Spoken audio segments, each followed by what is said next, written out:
یہ چیز واپس لینی پڑے گی اسی طرح جس طرح انہوں نے کہا جی 10,000 ہم تنخواہ بڑھا رہے ہیں، 10% تنخواہ بڑھا رہے ہیں. تو یہ شعبدہ بازیاں بہت ہوتی ہیں. اچھا اب آپ دیکھیے کہ ایک اور ایشو جو اٹھایا گیا ہے. ایک تو میں نے فارن فنڈنگ کا آپ کو بتا دیا معاملہ، وہ ہے کہ اس سے شاید عمران خان صاحب کو ان کی جماعت کو قلم کر دیا جائے. یہ تو ایک سب سے آسان حل ہے جناب، کہانی ختم ہو جائے. لیکن اتنا آسان نہیں ہے کیونکہ پھر الٹیمیٹلی سپریم کورٹ میں جائے گا. ان کے جو 30 کروڑ کا معاملہ ہے وہ کنفسکیٹ الیکشن کمیشن کر سکتا ہے کہ جی 30 کروڑ کا آپ نے حساب نہیں دیا، وہ ہم رکھ رہے ہیں. کروڑوں جس کے ووٹرز ہوں، سب سے بڑی پاکستان کی جماعت ہو، سب سے بڑی جماعت اس وقت، اور سارے مل کر اس کے خلاف ہیں، اس کو آپ قلعدم کریں گے؟ یہ کوئی آسان کام ہے؟ کیا کر سکیں گے؟ اور اس سے اس کی پاپولیرٹی کہیں اور تو نہیں بڑھی، کیونکہ آپ نے اب تک جو کیا اس نے اس کو اور زیادہ طاقتور کیا ہے عمران خان کو.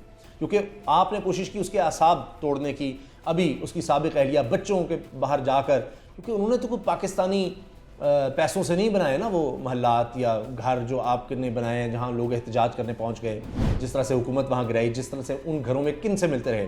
پاکستان کے دشمنوں سے ملتے رہے، حسین حقانی سے جن گھروں میں ملتے رہے، جن سے سابق افغان نیشنل سیکورٹی ایڈوائزر جو پاکستان کو گندی ننگی گالیاں دیتا ہے اس سے ملتے رہے، اور پتہ نہیں کس کس سے ملتے رہے. یہ کام جمائمہ خان کے گھر تو نہیں ہوتا، اس کا سیاست سے کیا تعلق ہے؟ اور اس پر الٹا ان کی بے عزتی ہو رہی ہے. جتنے بھی لبرلز ہیں وہ سب کہہ رہے ہیں کہ یہ کیا کر رہے ہیں، کتنا گند کر رہے ہیں یہ. بہرحال اچھا توشہ خانہ کا یہ ہے کہ جناب وہاں سے کہ جی کوئی تحفے تحائف ہیں وہ عمران خان نے خریدے، پھر کہیں اور جا کر بیچ دیے، اور اس پر جناب یہ کیس بنانا چاہیے. آپ تو پہلے اپنے کیسوں کو تو کر لیں کہ جو آپ کے پاس سرکاری عہدہ بھی نہیں تھا، جو یوسف زئی گیلانی جو یہاں سے گاڑیاں کوڑیوں کے بھاؤ لے کر اور وہ زرداری صاحب کو دی اور نواز شریف کو دی، جن کے بڑے اختلافات تھے اس وقت جناب، اس کا تو حساب دے دیں. اچھا یہاں کا جو ہے تو اس پر فواد چودھری بار بار کہہ رہے ہیں کہ جی کیس بناؤ، کیس، باتیں نہ کریں، حکومت آپ کی ہے، کیس بنائیں اس پر. وہ نہیں، وہ بس صرف باتیں کر رہے ہیں کہ جی توشہ خانہ سے لے لیا، وہ لیا. اگر غلط ہوا ہے تو میں بھی یہ کہتا ہوں جی بالکل کیس بننا چاہیے، اور دوسروں سے زیادہ عمران خان کو سزا ہونی چاہیے. ایسا کچھ ہے، یہ وہی فرح خان والا معاملہ ہے، یہ ہو گیا، وہ باہر چلے گی، مفرور کرا دی. بھائی تو لے آئیں آپ، انٹرپول سے لے آئیں. کیس کون سا فرح خان کے خلاف؟ پہلے کیس تو کوئی بنائیں. وہ جی چلی گئی، اس کے نام پر بڑی دولت ہے، ان کے اضافہ اتنا ہو گیا تو اب آپ کی حکومت ہے، باتیں نہ کریں، پکڑیں. اور جی وہ جو ہے نا عمران خان صاحب کی اہلیہ کی دوست ہیں، تو اس سے کیا کنیکشن، کہاں سے پیسے لے گا؟ تو کیس بنائیں نا. اب تو سارے آپ نے تبادلے بھی کر دیے ہیں، ایف آئی اے، نیب، ہر چیز آپ کے پاس آ گئی ہے. تو اب آپ اپنے کیس ختم کروا رہے ہیں ابھی تو. پھر جناب ایک اور چیز جو بڑی خوفناک ہے، بڑی خطرناک ہے. ایک تو یہ آپ جانتے ہی ہیں کہ عمران خان صاحب کی جان کو خطرہ ہے. بطور وزیر داخلہ شیخ رشید صاحب یہ کہتے رہے، دیگر لوگ اس بات کو کر رہے ہیں. اسلامی دنیا میں بہت دفعہ ہوا ہے جب کوئی لیڈر پاپولر ہو جاتا ہے، بہت زیادہ سب میں بہت آگے نکل جاتا ہے، تو اس کو راستے سے ہٹا دیا جاتا ہے. یہ مسلم امہ میں کسی لیڈر کو پیدا ہی نہیں ہونے دیتے. تو یہ جناب سیکیورٹی کم کر دی گئی ہے.